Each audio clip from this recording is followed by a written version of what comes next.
Unknown Thought is made possible through the generosity of sponsors who care about people. IC Savings Bank, Ready Honda, and Corey's Clothiers. I'm continuing my conversation today with Ed Sunshine, President and CEO of RioCan. Ed, an important question. Yes, sir. You believe that community service is undertaken by your entire family. It's not just the man or the woman. Everybody has to participate. You've trained your children that way. They've embraced it. You mentioned that your corporation, you have that same culture. Your wife, Fran, has been deeply involved in Jewish community service. What is it that creates a covenant of philanthropy in a family? And a covenant means a two-way street. Sure. You give, but you also expect. I know that you're not a man who gives without a recognition that it's useful and important and significant and game-changing, so to speak. What's your thinking when it comes to philanthropy? Well, I have to say, you mentioned Fran. She really taught me about it. Interestingly enough, I didn't grow up with it. My father, who survived the Holocaust, was one of those. He came out of it almost anti-Semitic, if you will, particularly when it came to religion and people who asked him for money. He used to say, you know what, nobody helped me when I was in the camps, why should I help anybody? So it's interesting, actually, that I got interested in philanthropy and helping other people, something I've always felt about. But Fran really taught me how to do it. Quite simply, while I was trying to make a living and getting things going, she started getting involved in working in community positions from the time she was in her 20s. So I watched her and I saw the impact you can have in different ways. And then, quite simply, when I was in a financial position and in a time position, when I wasn't working 6 days a week anymore, it was something that I just felt that I should get involved in. By and large, when I finally felt that, okay, my family is financially secure, I'm financially secure, I was around 50, and I really went through a whole period of saying, so what do I do now? I've worked my whole life to be financially secure, what do I do now? And part of what I decided I should be doing was seeing if I could help out those institutions and causes that I felt strongly about. And that's sort of how I got more and more involved over time.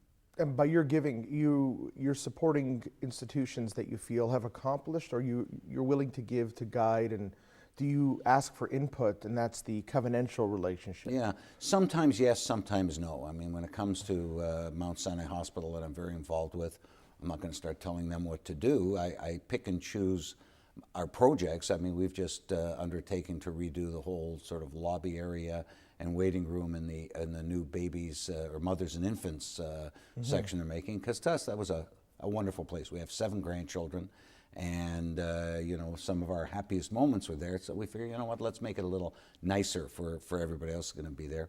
Other things where we try to do things, that hopefully will have an impact. We were talking on the sidelines before about making a movie. I'm helping produce a movie about where I was born. I just felt that it was an important story about the Bergen-Belsen Displaced Persons Camp, and important for many reasons, to show what Jews are capable of doing under the most deprived circumstances, and at the same time to show what a model refugee camp should be, contrasting it with what's happened in many other parts of the world, particularly in the Palestinian refugee camps. So this guy came to me, had a wonderful idea, and I said, geez, that's a great idea. I said, how are you going to get that movie made? He said, I have no idea. He says, I need money. I said, well, that I can help you with. So yeah, sometimes it's things that I think will have an impact. Others is just helping to make a successful institution in my own way a little bit better. I'm glad that you brought up the origin, the displaced person camp.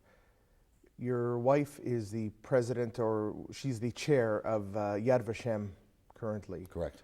The concept in Hebrew of Yad Vashem means that you give someone a hand and a name, which is essentially an identity. Being born in a displaced persons camp, you have no home to go to. You don't have a birth home that you can drive by and see the lights on at night or have memories. I've never been back. You've never been back, and there's nowhere to go. Yeah. There's nothing Well, actually, there. they built a museum now. Yeah, but your home, you don't have a home. No, not like that. So the fact that Fran is chairing the Yad Vashem, which your home is clearly not in Bergen-Belsen, your home is now your family and your involvement. How does it feel to you to be able to take that which broke your father, so to speak, and try to reclaim it for yourself, both through Yiddishkeit and through family and through positive looking and through giving back? Do you feel a sense of redemption that maybe the Holocaust did not destroy what was best about your family? Well, there's no question about that. And by the way, Fran was actually, I mean, in some ways we're a bit of that part of the Jewish story. Fran was born in a detention camp in Cyprus that the British took her family off a boat going to what was then Palestine. So the two of us have no home. I always feel every time one of our grandchildren is born, I go, you know what? Great revenge against Hitler. Here we are, my mother who's still alive, she has, I don't know how many grandchildren already, and she's got 7 great-grandchildren. I go, you know what? He didn't succeed. And when we spend time, Fran in particular, working on Yad Vashem and making sure the lessons of the Holocaust are taught properly throughout the world and are remembered and preserved, it's very important to us because that's our history. Certainly Fran and I specifically and a whole generation of people. It's very touching, and thank you for sharing that aspect of it with me. I didn't know about Fran, and that sort of fills in the details of we were both commitment. born behind fences. So Toronto is your home. You've made Toronto community your home. What are your, in a few words, just tell me, what would you like to see the Toronto Jewish community become that it's already not? There's very little that it's already not. I mean, one of my ambitions is we're still broken up a little bit into almost separate enclaves. I'd like to see the Russian community get much more involved with the rest of the community. When I chaired the UJA, I think 11 years ago, the UJA campaign, that was one of my goals. Didn't succeed. It's starting, but it's slow, and it'll probably take another generation. But I think that's very important for the dynamism of our overall community, to keep bringing all the immigrants and making sure they become part of our community. But other than that, I think Toronto's got one of the strongest and best and most diverse Jewish communities in North America. Anytime I talk to people, I mean, even in choice of schools, whatever particular little niche you think your kid should be in, it's here. So it's really a question of continuing to support the wonderful system we have and the inclusiveness of bringing everybody into the community and making them more involved.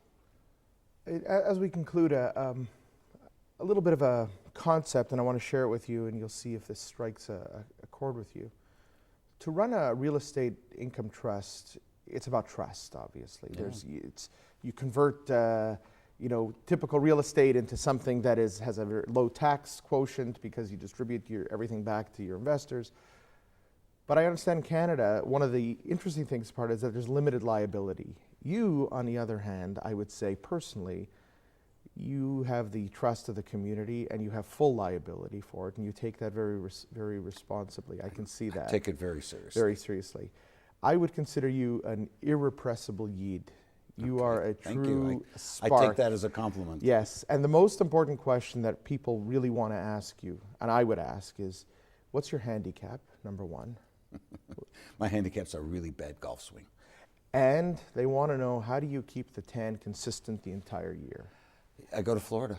There you go. And drive a convertible down there. Homeland. That's really how it works. Very good. So, Eddie, I have to tell you that if the Jewish community sees what's among them, I think that each one of us will experience the same success that you've had, whether it be financial or philanthropically. We can all give. And even if we give just by supporting those who give and appreciating, we can make a very big difference. And I thank you very much. This was a wonderful interview, and I'm really honored and pleased to have you on. Rabbi, thank you for having me. It was a pleasure to be here. Thank you again. Thank you.